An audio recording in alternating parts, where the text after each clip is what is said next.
As-tu déjà remis en question tout ce que tu croyais sur la vie et la mort? Je savais autrefois ignorer ces pensées existentielles, pensant que mon monde était prévisible et ancré dans le présent. J'étais David Thompson, un homme ordinaire avec une carrière convenable, un foyer confortable et un avenir soigneusement planifié. En apparence, la vie semblait épanouissante, mais sous tous mes accomplissements, une vide silencieux persistait, une douleur que je ne pouvais ni nommer ni expliquer. Parfois, je fixais le plafond tard dans la nuit, me demandant si je passais à côté de quelque chose d'essentiel. Je cachais ce sentiment la plupart du temps, me convainquant que ce n'était qu'une phase passagère ou une agitation de la crise de la quarantaine. Je ne savais pas que ce vide était un signal, un murmure me dirigeant vers une réalité bien au-delà de ce que j'avais pu imaginer. Le jour qui a changé ma vie a commencé comme n'importe quel autre. Je me suis réveillé, j'ai vérifié mes emails et j'ai avalé mon café tout en écoutant à moitié les nouvelles. Je me souviens avoir ressenti une étrange tension dans ma poitrine ce matin-là. Ce n'était pas vraiment douloureux, mais c'était insistante, comme un avertissement que je n'ai pas pris au sérieux. Je me suis dit que ce n'était rien. Peut-être le stress ou trop de caféine, à l'heure du déjeuner, c'était plus fort, me rendait étourdi. J'ai appelé mon médecin, mais la réceptionniste a dit qu'il faudrait une semaine pour obtenir un rendez-vous. J'ai soupiré, raccroché, et je me suis promis d'aller aux urgences si cela s'aggravait. Les responsabilités au travail ont pris le dessus, et j'ai laissé le moment s'évanouir. Tard dans l'après-midi, je me suis retrouvé dans une salle de conférence faisant une présentation que j'avais répétée des centaines de fois. Les mots sortaient de ma bouche, mais mon esprit était ailleurs, fixé sur cette sensation persistante et palpitante dans ma poitrine. Je me sentais chaud, puis froid, et tout à coup, la pièce a commencé à tourner. J'ai entendu quelqu'un crier mon nom, mais cela sonnait lointain, comme si j'étais sous l'eau. Ma vision s'est brouillée, et je me suis effondré. La dernière chose que je me souvienne était le bruit frénétique de pas et les voix terrifiées autour de moi. Quand je me suis réveillé, quelque chose semblait anormal. Il n'y avait pas de lumière fluorescente d'hôpital, pas de machine qui bip. En fait, il n'y avait rien de familier. Au lieu de cela, j'avais l'impression d'avoir été plongé dans un royaume de calme sans poids. J'ai réalisé que j'étais d'une manière ou d'une autre en train de flotter en dehors de mon propre corps. Je pouvais voir des gens essayant de me réanimer, des ambulanciers se précipitant à l'intérieur, des collègues regardant avec horreur. J'aurais dû ressentir de la panique, mais une acceptation sereine m'a envahi. Ce n'était rien que je pouvais expliquer rationnellement. C'était à la fois surréaliste et étrangement réconfortant. Je me souviens avoir pensé, alors c'est ça? Est-ce que la vie se termine ici? Le temps semblait déformé, se ployant et se repliant sur lui-même. Les instants devenaient fluides, et dans cette immobilité flottante, je vis ce que je ne peux décrire que comme une lumière radieuse. Ce n'était pas intense ni éblouissante. C'était chaleureux, accueillant et incroyablement beau. Ma première réaction fut l'émerveillement. Je m'en approchai, attiré par une sensation d'amour plus puissante et plus pure que tout ce que j'avais jamais connu. C'était comme entrer dans une étreinte douce qui avait toujours été là, m'attendant. Le vide que j'avais porté si longtemps disparut. À sa place surgit un profond sentiment d'appartenance. À un moment donné, ma conscience s'aiguisait. Dans cette lumière, je ressentis une présence, quelqu'un de familier, mais si loin de ma compréhension quotidienne. Je sentis l'essence de Jésus-Christ se tenir devant moi. Je ne peux pas dire que je vis chaque détail de son visage comme une photographie, mais je savais qui il était avec une certitude inébranlable. Dès que je le reconnus, une vague de paix indescriptible m'envahit. Toutes les questions et doutes que j'avais sur la religion, la spiritualité, la vie après la mort, devenaient momentanément irrélevants. En sa présence, je ressentais une profonde acceptation qui errait toute peur de jugement. C'était comme si chaque poids que j'avais porté toute ma vie fondait en un seul battement de cœur. Je ne me souviens pas exactement comment nous avons communiqué, si c'était par des mots ou une compréhension tacite, mais il y avait une clarté qui dépassait le langage normal. J'avais l'impression qu'il me connaissait entièrement, mes espoirs, mes échecs, les fois où je priais sans conviction et les fois où j'oubliais de prier. Malgré tout, je ne ressentais que de la compassion. L'amour que je ressentis durant cette rencontre était si profond qu'il me fit monter les larmes aux yeux, même si je n'étais pas dans un corps physique tel que je le connaissais. Je me souviens d'avoir pensé « c'est ça, sentir chez soi. C'est ici que j'appartiens ». Alors que je me laissais porter par cette paix incroyable, quelque chose d'autre commença à se révéler. Jésus semblait me montrer des scènes, presque comme des aperçus de ce qui était à venir. Il exprima que notre monde ferait face à des temps chaotiques, et il parla spécifiquement de 2025. Je ne pouvais pas saisir tous les détails à ce moment-là, mais je pressentais que ces défis mettraient à l'épreuve la résilience et la foi de l'humanité d'une manière que nous n'avions jamais connue auparavant. Avec une douceur que je ne peux pas décrire pleinement, il souligna l'importance de la prière non pas comme un rituel, mais comme un véritable lien de vie. Dans cet espace lumineux, des mots comme prière prenaient un nouveau sens. Ce n'était pas une question de répéter des lignes mémorisées ou de supplier pour des faveurs. C'était plus comme un canal ouvert, une conversation intime avec le divin qui pouvait transformer les cœurs, les esprits et même les circonstances. Je me rappelle d'une certitude écrasante que la prière serait absolument essentielle dans les temps à venir, tant pour la force individuelle que pour la guérison collective. Il y avait un puissant sentiment qu'elle pouvait unir les gens à travers les distances, transcendant les barrières et apportant du réconfort là où rien d'autre ne le pouvait. Avant que je ne réalise ce qui se passait, Jésus parlait directement à mon cœur de la capacité de la prière à transformer la réalité. Ce n'était pas une voix forte et autoritaire, c'était plutôt comme une douce respiration ou un battement de cœur régulier qui résonnait avec la vérité. Le message est venu par vagues de compréhension. La prière n'était pas un dernier recours ou un ultime appel dans les moments désespérés. Elle était censée être le fondement même de chaque jour, une connexion continue qui nous aligne avec la volonté de Dieu. Je ressentais sans équivoque que la prière allait être notre ancre dans les incertitudes qui se profilaient à l'horizon. Alors que je m'imprégnais de cette révélation, je ressentais une attirance, comme si quelque chose me tirait loin de ce royaume de lumière. Une partie de moi s'y accrochait désespérément, ne voulant pas perdre ce sentiment d'appartenance et la paix parfaite. Une autre partie réalisait que mon voyage sur Terre n'était pas terminé. Je ne voulais pas partir, pourtant je comprenais que je devais revenir. Et dans ce moment doux, mais inévitable, tout a de nouveau basculé. Quand j'ai ouvert les yeux, j'étais allongé dans un lit d'hôpital, connecté à des machines qui bipaient régulièrement. Ma gorge était irritée, et mon corps me faisait mal, comme s'il avait traversé une guerre. Pendant quelques secondes, je ne pouvais pas reconstituer ce qui s'était passé. Puis la réalité m'a frappé.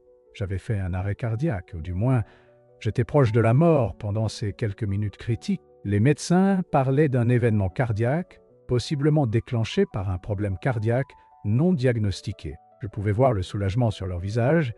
Ils avaient réussi à me réanimer d'une manière ou d'une autre. Mais personne, pas même le personnel médical, ne pouvait vraiment comprendre ce que je venais de vivre. Je ne le comprenais pas entièrement moi-même. Allongé là, des larmes coulaient sur mes joues sans prévenir. J'étais submergé de gratitude pour la seconde chance de vivre, pour la révélation que j'avais reçue et pour l'amour que j'avais goûté dans ce royaume radieux. Des infirmières venaient et partaient, ajustant les perfusions et prenant mes signes vitaux. Mais j'étais dans un autre monde intérieurement. Je revivais sans cesse la rencontre dans mon esprit, la lumière, la présence et l'insistance de Jésus sur le pouvoir de la prière. Tous mes doutes sur l'après-vie ou la réalité d'une puissance supérieure étaient remplacés par cette conviction inébranlable que j'avais réellement rencontré quelque chose de divin.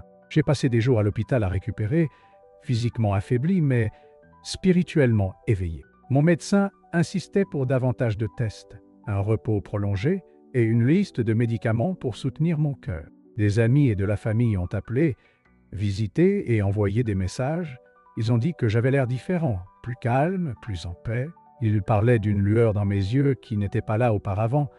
J'ai essayé de mettre mes expériences en mots, mais je me suis retrouvé à trébucher. Comment décrire une rencontre qui a ébranlé les fondements de votre être tout entier? Tout entier. Une fois que j'ai été suffisamment stabilisé pour rentrer chez moi, la vie m'a semblé étrangement nouvelle. Les choses qui semblaient autrefois primordiales, les délais de travail, le confort matériel, les préoccupations futiles, ont commencé à paraître petites. Ma première matinée de retour, je me suis réveillé tôt et j'ai instinctivement commencé à prier. Ce n'était ni formel ni scripté. Je déversais simplement mon cœur, parlant comme si Jésus était juste là avec moi. Les larmes ont coulé à nouveau, mais c'étaient des larmes de chaleur et de gratitude. J'ai réalisé que j'avais passé tant d'années à considérer la prière comme une note de bas de page ou un bouton d'urgence, appuyant dessus seulement lorsque les temps étaient durs. Maintenant, je voulais en faire mon premier pas dans tout, ma façon de rester ancré à cet amour profond que j'avais ressenti. Quelques semaines plus tard, je me suis souvenu des aperçus du futur que Jésus m'avait montrés. Le souvenir flottait à la périphérie de ma conscience, comme un rêve à moitié oublié. Mais une chose restait claire. Le message sur l'importance de la prière face aux défis à venir. Je me suis surpris à revisiter ce moment dans la lumière, me rappelant à quel point il avait souligné que la prière serait cruciale pour naviguer à travers ce qui nous attendait en 2025. Même si je n'avais pas de plan détaillé pour ces temps chaotiques, je ressentais un sentiment d'urgence et d'espoir. La prière serait notre protection collective. La curiosité m'a poussé à en apprendre davantage. J'ai passé des soirées à rechercher des expériences de mort imminente, lisant des témoignages de personnes de différentes croyances et origines, qui affirmaient avoir rencontré des figures spirituelles ou éprouvé l'amour divin. Certaines histoires reflétaient la mienne, tandis que d'autres étaient très différentes, mais un thème récurrent se dégageait. L'impact profond de la prière et l'appel universel à se connecter à quelque chose de plus grand que nous. Chaque fois que je lisais l'histoire d'une autre personne, je me sentais moins seul. Je pressentais que nous puisions tous à la même source, guidés par un amour qui transcende les frontières et les croyances. La prière est devenue ma pratique quotidienne. Matin, midi et soir, j'ouvrais mon cœur, non pas par obligation mais par un désir sincère. J'ai commencé à remarquer des changements dans mon état d'esprit. Moins d'anxiété, moins de fixation sur des conflits futiles, plus de compassion pour les gens autour de moi. Même les interactions simples semblaient imprégnées d'une sorte de douce conscience. Je me retrouvais à prier silencieusement pour des inconnus que je croisais dans la rue, leur souhaitant paix et guérison. Cela peut sembler étrange pour certains, mais dans cet acte silencieux, je me sentais connecté à eux et à Dieu d'une manière que je n'avais jamais cru possible. Le pouvoir transformateur de la prière s'est également révélé dans des moments inattendus. Un matin, un ami proche m'a appelé en détresse à cause de la perte de son emploi. Je l'ai écouté, j'ai prié silencieusement pour lui et j'ai offert des mots d'espoir plutôt que les conseils habituels. Quelques semaines plus tard, il a trouvé un poste encore meilleur et il a attribué notre conversation et mes prières à son regain d'optimisme. Une autre fois, j'ai été confronté à une grande panique financière, mais au lieu de sombrer dans la panique, j'ai prié pour avoir de la clarté. En quelques jours, une solution est apparue que jamais je n'aurais pu anticiper. Chaque fois que ce genre de choses se produisait, c'était comme un doux rappel de la promesse que Jésus avait partagée, que la prière était plus qu'un simple réconfort, c'était une force proactive sur laquelle nous pouvions compter. Étrangement, j'ai commencé à remarquer combien d'autres personnes cherchaient aussi une connexion plus profonde. Même ceux qui se disaient sceptiques ou agnostiques étaient ouverts à discuter de concepts spirituels lorsqu'on les approchait avec gentillesse et sincérité. Il se passait quelque chose dans l'air. De plus en plus, j'entendais des individus parler du sentiment que le monde était au bord de grandes transformations. Que ce soit à cause des changements sociaux, des problèmes environnementaux ou des crises personnelles, les gens ressentaient que la vie telle que nous la connaissions était en train de changer. Certains se sentaient effrayés, d'autres étaient excités, mais presque tout le monde semblait penser que le statu quo était en train de se fissurer. Au fond de moi, je repensais à ce que Jésus avait dit sur l'avenir. Il avait évoqué des défis sociétaux, mettant à l'épreuve le fondement de notre foi et de notre résilience. Et pourtant, il n'a offert aucun présage menaçant ou de finalité. Juste un fort rappel que la prière nous guiderait à travers cela. Cela m'a donné de l'espoir, un sentiment que peu importe à quel point les jours à venir pourraient devenir sombres, il y avait une lumière qui ne s'éteindrait pas. Chaque fois que je ressentais un tressaillement de peur ou d'incertitude, je fermais les yeux et me souvenais de la chaleur de ce royaume radieux, de cet amour profond et de la façon dont la prière reliait mon cœur à une source divine de force. J'ai commencé à partager mon expérience avec quelques amis proches, m'attendant à du scepticisme ou des sourcils levés. À ma surprise, beaucoup étaient intrigués. Une amie à moi, qui avait toujours été désinvolte envers la religion, a soudainement avoué qu'elle ressentait une envie d'explorer la spiritualité. Un autre ami, un assidu de l'Église, m'a dit qu'il n'avait jamais entendu quelqu'un parler de la prière d'une façon aussi vivante et authentique. Il a dit que cela lui avait fait réaliser que la prière n'était pas une question de formalité ou de peur, mais de relation. Chaque conversation a allumé une étincelle, et ces étincelles m'ont fait réaliser quelque chose. Les gens partout sont en quête de véritables connexions, tant entre eux qu'avec Dieu. Petit à petit, j'ai commencé à parler de ce que j'avais vu et ressenti lors de mon expérience de mort imminente. Je n'étais pas un prédicateur, et je ne voulais pas le devenir, mais j'ai constaté que parler avec une honnêteté simple touchait plus que n'importe quel sermon poli. J'ai décrit le profond sentiment d'acceptation en présence de Jésus, comment il n'était pas cette figure distante attendant de juger, mais plutôt un guide compatissant nous appelant à une compréhension plus profonde de l'amour. Et j'ai parlé de la façon dont il avait souligné la signification de la prière en 2025, faisant allusion à des temps à venir qui nous feraient questionner notre résilience. Au fil des mois, j'ai remarqué un changement dans mes relations personnelles. Certaines personnes se sont rapprochées, intriguées par la transformation que les voyaient en moi. D'autres s'éloignaient, méfiantes de ma nouvelle concentration sur la foi et la prière. Cela me faisait mal de perdre certains liens, mais j'ai fait la paix avec cela, faisant confiance au fait que chacun a son propre chemin. J'ai appris qu'on ne peut pas forcer une révélation spirituelle sur quelqu'un. Le mieux que l'on puisse faire, c'est de l'incarner, laissant sa vie témoigner silencieusement du pouvoir de ce que vous avez vécu. J'ai essayé de mener avec bienveillance, me souvenant de comment je me sentais sous cette lumière éclatante, totalement connue et aimée sans condition. Finalement, j'ai commencé à partager plus publiquement, écrivant de courtes réflexions en ligne, parlant de la manière dont la prière était devenue une partie intégrante de ma journée. Des personnes de divers horizons ont répondu. Certains n'avaient jamais prié auparavant, mais se sont retrouvés curieux. D'autres avaient prié toute leur vie, mais admettaient avoir perdu la passion ou la sensation de présence dans cela. Nous avons commencé à réaliser que nous n'étions pas seuls à ressentir que quelque chose de plus grand était en train de se dérouler. Il semblait que plus nous en parlions, plus les gens voulaient apprendre, se connecter, prier, non pas comme un devoir régi par des règles, mais comme une conversation vivante et évolutive avec un créateur aimant. C'est alors que j'ai ressenti l'élan de créer un espace où les gens pouvaient partager leurs expériences et prier ensemble. Cela a commencé modestement, juste quelques amis en vidéo, chacun venant de différentes régions du pays.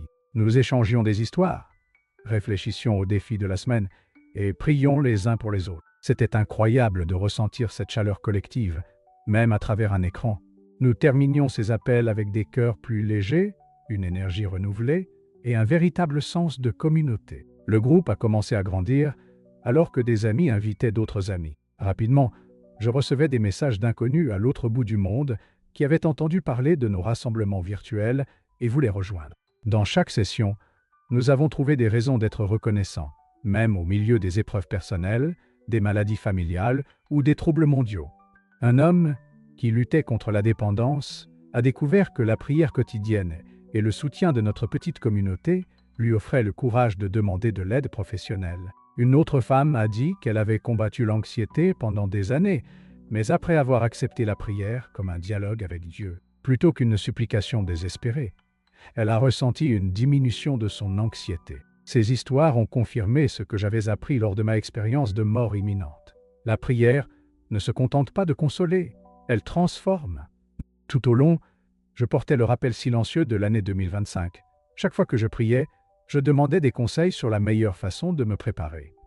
Je ne recevais pas de carte routière étape par étape, mais je ressentais une assurance paisible que si nous nous enracinions dans la prière, nous trouverions la sagesse et la force pour naviguer à travers ce qui viendrait. Plus je m'appuyais sur cette vérité, moins la peur me saisissait.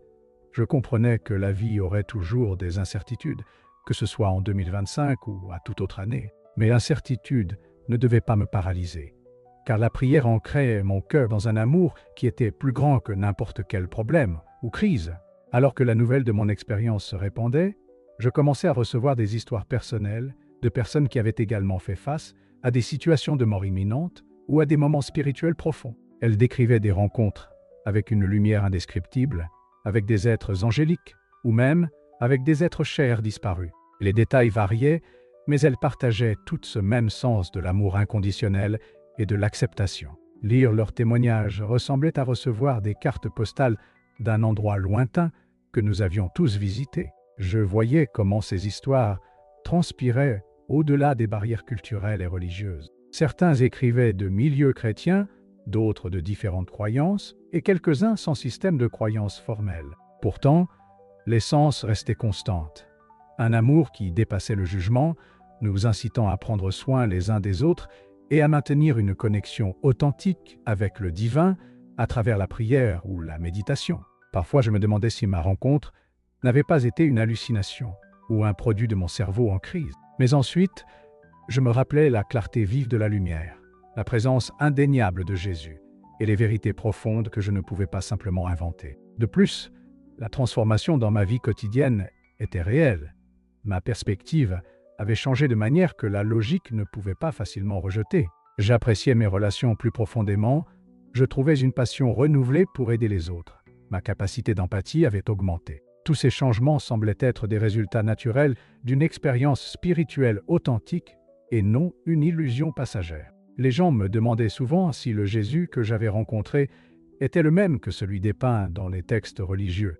Je ne peux que le décrire comme l'incarnation de l'amour, de l'acceptation et de la sagesse, bien au-delà de tout stéréotype ou représentation limitée. Il ne m'a pas réprimandé pour mes échecs, ni exigé une perfection inébranlable. Au contraire, il a éclairé un chemin où la prière était la clé pour grandir et s'aligner avec l'amour divin. Je suis ressorti de cette rencontre sans la certitude condescendante de détenir toutes les réponses, mais avec la conviction humble que la prière est véritablement le pouls d'une vie spirituelle, surtout en des temps troublés. Rétrospectivement, ma vie, avant cette expérience de mort imminente, semble appartenir à quelqu'un d'autre.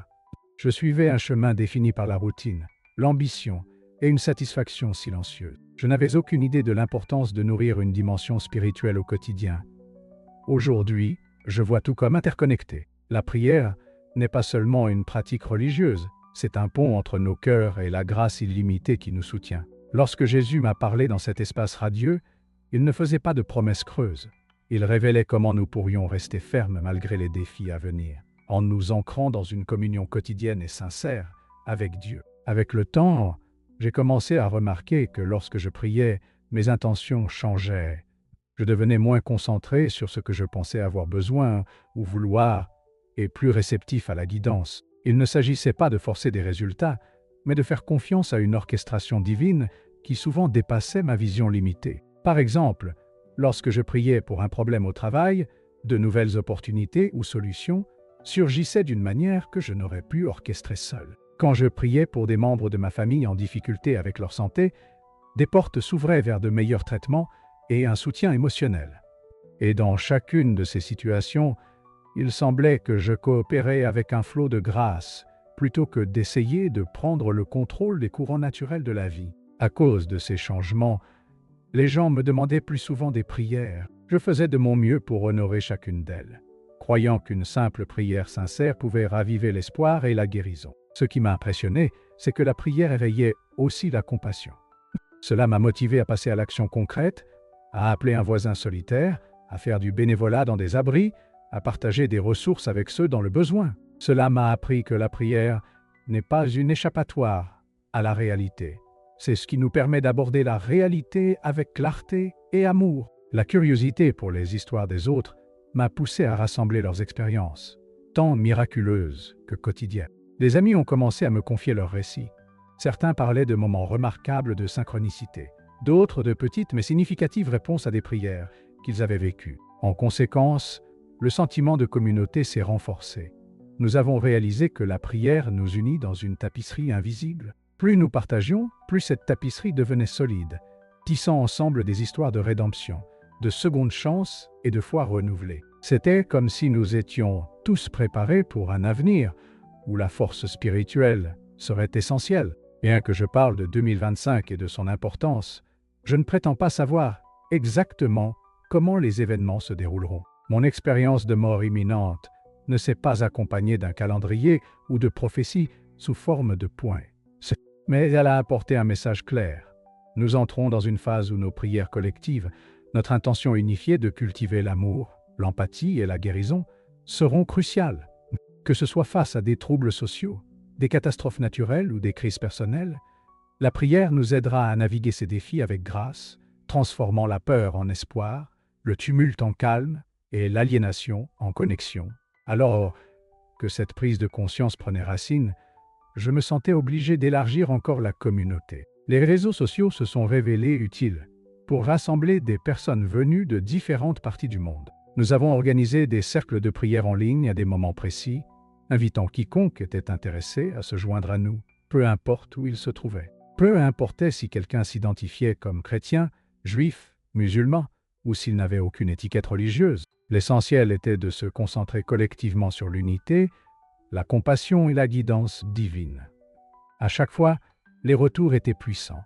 Les gens se sentaient réconfortés, valorisés et plus ouverts à l'idée que nous partageons un lien spirituel, quelle que soit notre origine. Témoigner de l'impact de ces rassemblements en ligne sur des vies réelles m'a rappelé les paroles de Jésus dans cet espace radieux. La prière n'est pas seulement une recherche d'aide, mais aussi un moyen de nourrir notre lien avec Dieu et entre nous. C'est une conversation vive qui façonne qui nous sommes et comment nous nous déplaçons dans le monde. Cela est devenu mon mantra quotidien. Chaque fois que l'anxiété s'insinue, lorsque je m'inquiète pour mes finances, mes relations ou ma santé, je me souviens de la lumière, de l'étreinte et de la voix me poussant à faire confiance au fait que la prière est la clé. Les gens demandent parfois si je souhaiterais pouvoir retourner dans ce royaume de lumière. Une partie de moi le désire, car la paix qui s'y trouvait était inégalable. Mais je crois que je suis censé être ici, partageant cette histoire et vivant les leçons que j'ai apprises. La vie sur Terre, avec toutes ses imperfections, reste un cadeau profond. Chaque lever de soleil est un rappel que j'ai une nouvelle chance d'aimer, de grandir et de tisser des liens plus profonds à travers la prière. Chaque fois que je ressens ce vieux vide revenir, je fais une pause et je prie, me rappelant le sentiment de plénitude que j'avais lorsque je ressentais la présence de Jésus. Inévitablement, ce moment de prière remplit le vide de gratitude et de réassurance. Au fil du temps, j'ai rencontré des personnes qui n'avaient aucun intérêt pour les questions spirituelles, mais qui se sont néanmoins laissées toucher par la simple sincérité de mon expérience. Elles viennent souvent avec des questions ou des préoccupations concernant l'avenir, inquiètes des crises mondiales ou de leur lutte personnelle. Je partage ce que je peux. C'est-à-dire que la prière est un moyen tangible de canaliser nos peurs en foi et de diriger nos espoirs vers des intentions sincères. Je les encourage à commencer à parler à Dieu de la manière qui leur semble naturelle. Parfois, elles reviennent quelques semaines ou mois plus tard, disant qu'elles ont ressenti un changement, une paix qu'elles ne peuvent pas vraiment expliquer. En réfléchissant à tout ce parcours, je vois comment ma crise cardiaque, ou ce qui s'est précisément passé physiquement, était un moment clé qui m'a conduit à une renaissance spirituelle. Mes anciennes perspectives sur le succès et la réussite ont été remplacées par un engagement plus profond envers la compassion, la compréhension et la communication quotidienne avec le divin. J'ai appris que la prière n'est pas une question de formalité ou de perfection, c'est avant tout une question d'honnêteté, d'humilité et de volonté d'écouter autant que de parler. Alors que de plus en plus de personnes se rassemblent pour partager leurs expériences, j'ai remarqué un désir collectif, une envie de retrouver cet émerveillement que nous avions enfant, où tout semblait connecté et plein de sens. Je crois que la prière restaure cet émerveillement. Elle perfore nos défenses et notre cynisme désabusé, nous rappelant que la vie est bien plus vaste que ce que nous avons souvent tendance à croire. Et alors que 2025 approche, je reviens sans cesse à ce message. Peu importe à quel point l'avenir semble incertain, le pouvoir de la prière reste constant. Je suis désormais arrivé à un endroit où je me sens appelé à inviter les autres à emprunter ce chemin avec moi. Il n'y a pas besoin de membre spécial, juste un cœur ouvert et une curiosité pour explorer les profondeurs de la connexion spirituelle. Si vous avez une histoire sur la manière dont la prière a façonné votre vie ou vous a relevé dans un moment sombre, j'aimerais l'entendre. En partageant ces histoires, nous formons une tapisserie d'espoir et d'encouragement, révélant comment l'amour de Dieu se tisse à travers chaque vie et chaque communauté, souvent de manière à peine perceptible au départ. Je suis également convaincu que la prière en groupe amplifie ce sentiment d'unité. Lorsque nous nous rassemblons, physiquement ou virtuellement, pour unir nos cœurs dans la prière, quelque chose d'extraordinaire se produit. C'est comme si les frontières qui nous séparent commençaient à se dissoudre. Dans ces moments-là, nous devenons plus conscients des luttes et des joies des autres, et nous les gratifions ensemble devant Dieu. Il y a une puissance tranquille dans cet acte collectif, un rappel que nous ne sommes jamais réellement seuls dans nos parcours. En repensant à cette journée au bureau, J'ai l'impression que cela appartient à une autre vie. La salle de conférence, les visages inquiets, le choc brutal de l'effondrement, tout cela m'a conduit à un endroit d'une beauté indescriptible et à une conversation avec Jésus qui m'a changé pour toujours. Le vide que je ressentais autrefois a été remplacé par un sens du but, un appel à partager ce que j'ai appris sur la prière et l'amour infini qui sous-tend notre existence. Bien que les mots ne puissent jamais vraiment saisir l'expérience, j'espère que partager mon histoire pourra éveiller quelque chose en vous, que ce soit de la curiosité, du réconfort ou l'envie d'ouvrir votre cœur à la prière. J'espère également que vous vous sentirez encouragé à vous engager avec les autres dans cette quête spirituelle.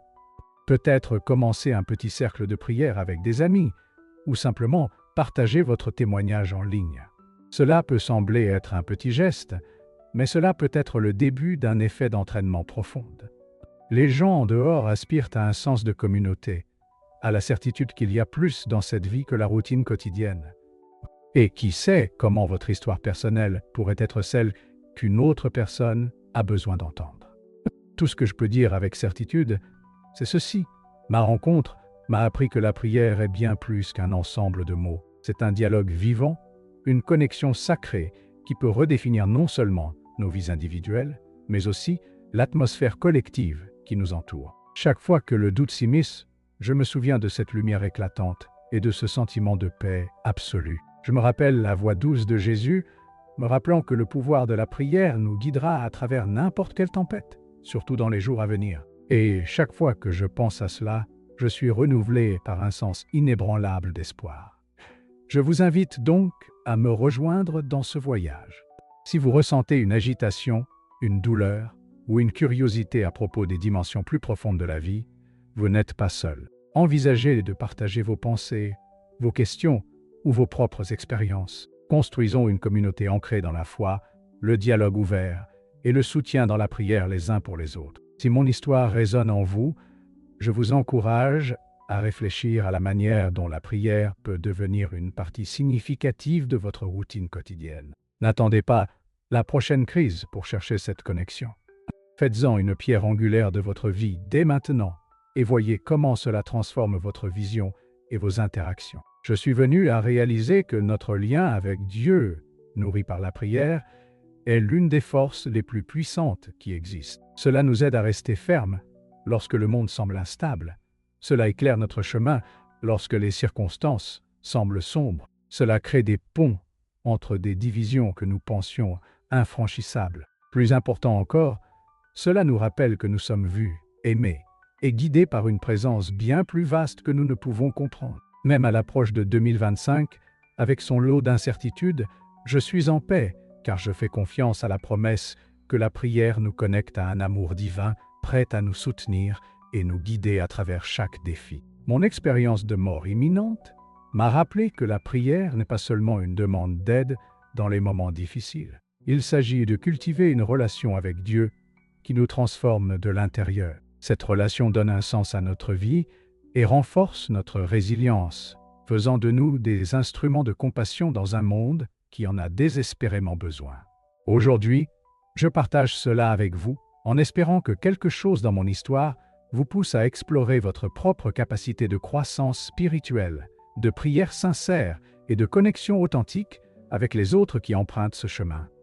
Si ce message vous touche, je vous invite à rester connecté. Partagez vos propres histoires, diffusez le message et envisagez de participer à toute occasion de prière communautaire qui pourrait se présenter.